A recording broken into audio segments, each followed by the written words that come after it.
The president of the Space Frontier Foundation, a public interest organization who is working with Lunacorps, and it sounds like a James Bond movie, on a private sector return to the moon. Rick Tumlinson. Nice to see you. But let's face it, I mean, this Apollo 13 is an exciting movie, but it's about a screw-up. It is. It is actually about a screw-up. It's actually about history. We gave out an award for the best vision of the future in my organization. My members voted not to give Apollo 13 award. It's a great movie, but it's about the past.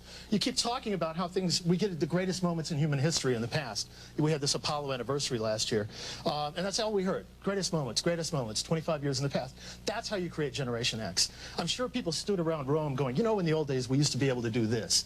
That's the symbol of decline. Right. We need to put the greatest moments back into the future. Look, nobody stays until somebody pays in space. We've got to get to a point where enough stuff is going on in space where somebody creates something new out there that actually pays a salary, or somebody puts a hotel up there because it's cheap enough to go. Why would you want to go to work? Now you're talking. Ask your audience. How many people here would want to go into space if they could afford a ticket? You'll see. It's a huge constituency. There are millions of people. And then Barry Hilton comes along and puts a hotel. There, folks. When you get there and there's no oxygen and the big bad guy turns off the oxygen like in Total Recall, you'll be really sorry you went. Okay, there are a lot of people with a lot of ideas. We just need to get it cheap enough so folks can get out there and do things. About 300 round trip? That would be wonderful.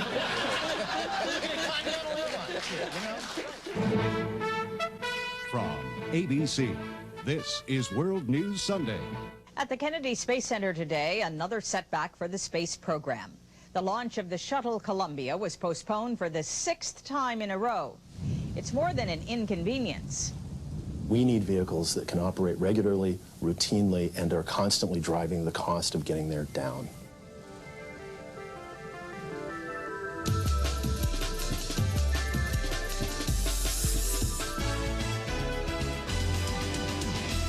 I think, frankly, we have the wrong space program. I think we have a space program today that was built to fight the Cold War. It's outlived that purpose. We need a new space program that is aimed at enabling the American people to get in space and create a real frontier. Well, I think we're in a catch-22 situation. Remember, the people that are operating our space program now are the people that brought us the $1 million toilet. It's no surprise it's expensive to get into space. And in fact, it's more expensive now than during Apollo. I think we can bring the costs down, and that's the key thing. Cheap access to space for the American people is the answer.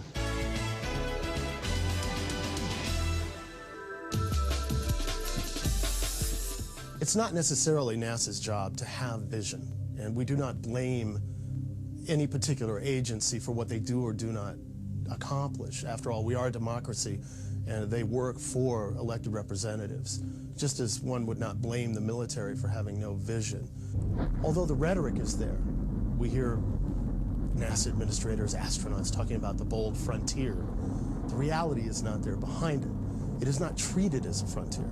We've gotten ourselves in a trap of thinking that the only way these things can be done nowadays is by the government. We're trying to break that mold.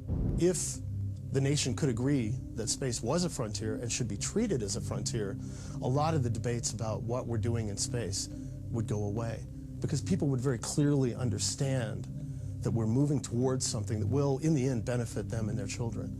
That's the big question people have right now. What does space do for me? It's the question that a Cold War space program, the current space program, cannot answer.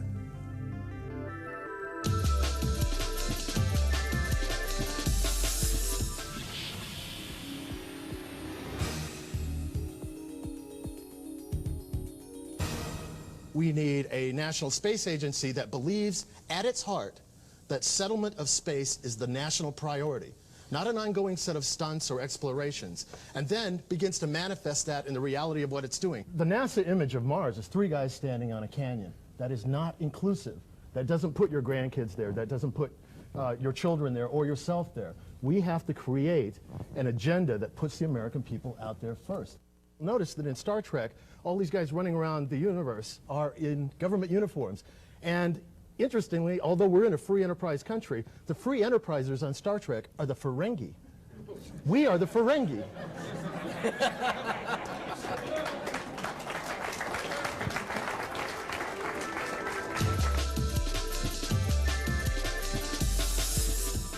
We have to open space as a frontier, and we have to do it soon. Because for the first time in the history of our species, there are no frontiers. There are only certain actions that we can take right now in opening space that will lead to a frontier. Other actions are irrelevant or maybe even set us back.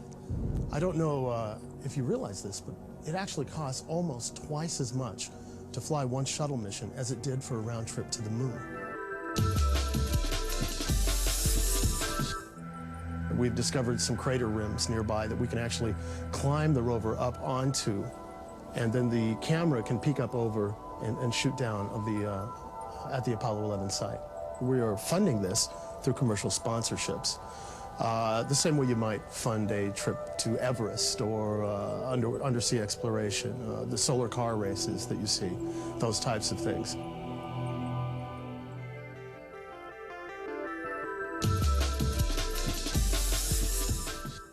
You can actually buy a ticket to fly in a Russian rocket, but you can't here in the United States. Everything's kind of flipped around backwards. At least Why would nobody's you shooting want to back live in a at you. place that had no oxygen and no gravity, where you can't function without Well, I've been to Washington, but I mean, you know, we have to get out there.